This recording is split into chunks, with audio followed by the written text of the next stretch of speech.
Welcome to another opticstrade debate. My name is Theodor. I'm Andras. And today we are going to compare all the features and the differences between binoculars in configuration 7x50 and 8x42. So Andras, can you go a little bit through the general features of 8x42 binoculars and then 7x50? Of course. So with the 8x42, this type of design is the most popular one. So this is the roof prism, Schmidt-Packen prisms inside. We have the eyepieces that can be set to multiple positions. Twist up. Twist up eye cups, yeah. The housing is made either from plastic, aluminum or magnesium, depends on the price range. Yeah, the cheapest plastic, then aluminum, and then the most expensive one. That's right. So we have a central focusing mechanism. A mechanism individual for each eye is really, really rare in the 8x42 category. Almost impossible to find it. What else? So we have objective lens covers that are commonly. Yeah. Then we have a diopter that's on the right eyepiece. Very frequently. Some have it on the center. Some have it on the center, but this is more popular. Yeah. Those more expensive models. We have single hinge and a dual bridge design, open bridge. Yeah. The open bridge is generally limited to to higher price ranges, even though this one isn't as expensive and it also features it. So, and if we go to the 7x50 category, 7x50, yeah? Even the shape tells you it's a whole lot different, really. Eh? These are almost all of these binoculars are shaped like this, and this is because of the poro prisms inside. Yeah. Almost all 7x50 binoculars have poro prisms inside. For these reasons, the light transmission is a little bit better, but we'll get to that later on. So with eyepieces, you can see that it's a huge difference here. Yeah. These ones are made of rubber and they're foldable. I'll show it. Yeah, you can just fold it. It's really hard difficult to do it. And not the best solution, but this is how most of the 7x50 binoculars are done. Yes. Really not a good solution, but this is at the moment the industry standard for 7x50 binoculars. In contrast to 8x42, the focusing is individual for each eyepiece, so you just set the focus for each eye, and then the eyes do the focusing. Yeah.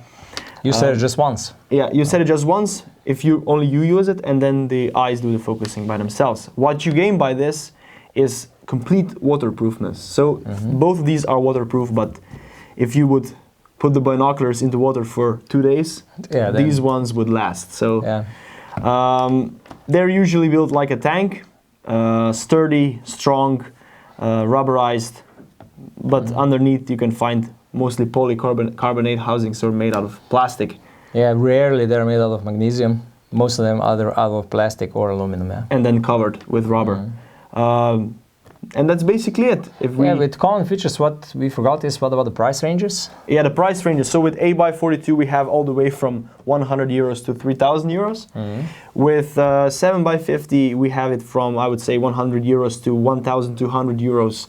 Yeah, 1,200 is already at the top. There are only two models which are more expensive. The laser range-finding model from Steiner, this one, and the Commander Global from Steiner, which is 2,000 euros. Both of them are 2,000 euros. Everything else stops at 1,200. And naturally, these ones feature 8 times magnification. These ones feature 7 times magnification. Yeah. And the lens diameter here is 42, here is 50, but this is obvious. Obvious, yeah.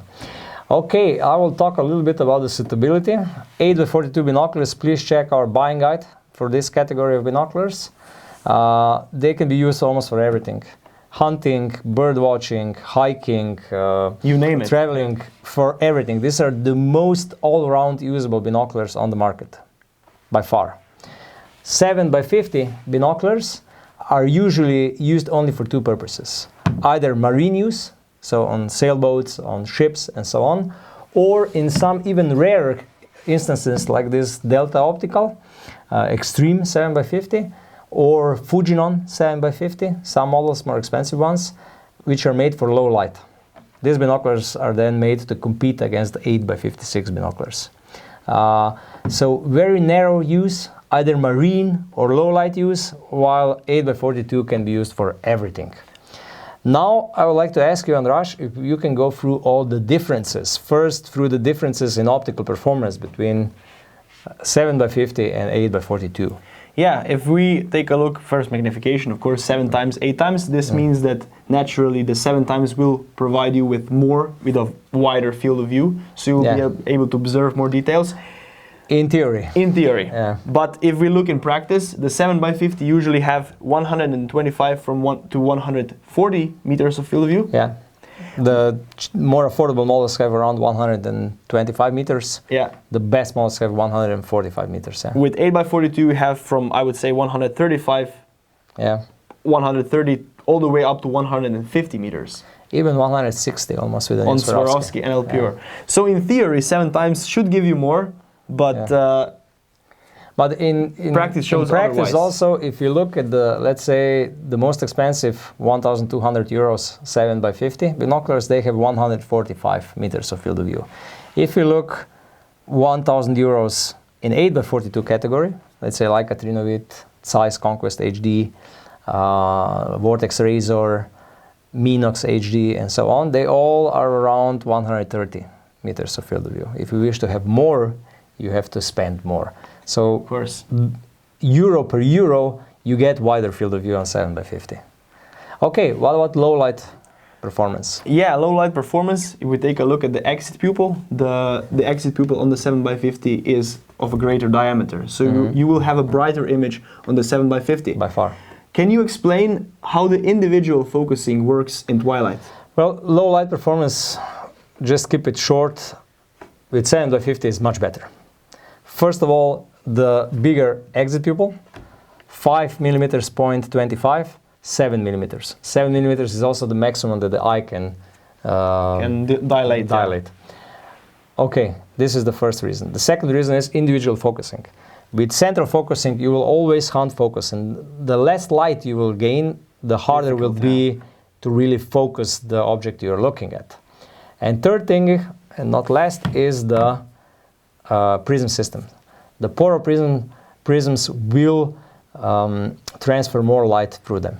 So the light transmission rate is higher with poro prism than with Schmidt and Peckham prism. So this is the reason why 7x50 binoculars are always brighter and better for low light use. Okay, what about use with glasses? With use with glasses, naturally the eyepieces that can be set to multiple positions are a better solution than foldable rubber eye cups. These are even so hard that it's almost impossible to fold them. It's difficult to fold them, and if you do this multiple times, there will be damage on the rubber. Definitely, yeah. And here you can set all kinds of eye relief. So with glasses, it's better to use 8x42. What about general comfort if you are not wearing glasses? For general viewing comfort. Yeah, this I would say 7x50 is a bit better. It's a bit better. Yeah. It has a wider because 8x42 also is known for comfort, right? Both of them are good, but 7x50 will be a bit better in terms of comfort.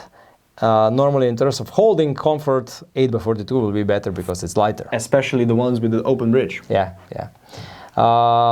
If I go through the size and weight comparison, if you look, it's really hard to say, or I will do it like this. It's really, really hard to say how much bigger are 7x50, but I would say almost 50%. And in terms of weight, 8x42 are usually around 750 grams, somewhere there. These are 1 kilogram and up. So 40% heavier, much bigger, much heavier. In terms of pricing, 7x50 are usually cheaper than 8x42. The reason for it is also that it's cheaper to produce poro prisms than Schmidt and Peckham prisms. Okay, when to take which? If you want your binoculars to be universal, so that you can use them everywhere practically, for hiking, hunting, I don't know, you name it, 8x42 is better. Definitely. For 7x50, these are really for specific uses. So marine, like this Steiner Commander here. Yeah. And also this Fujinon. And also this Fujinon. And for low light hunting. Yeah. Such as this Delta so Extreme. really narrow field of view. Yeah. Narrow field. Narrow field of use. Yeah. That's right. Narrow field of use. Basically, really marine and extreme low light. Everything else 8x42. Yes. I think we covered everything. I think we did. If you found this video useful, then you can like this, subscribe to our YouTube channel, check other videos that are linked somehow to these categories, and naturally, see you in the next debate. Goodbye. Yeah. Bye.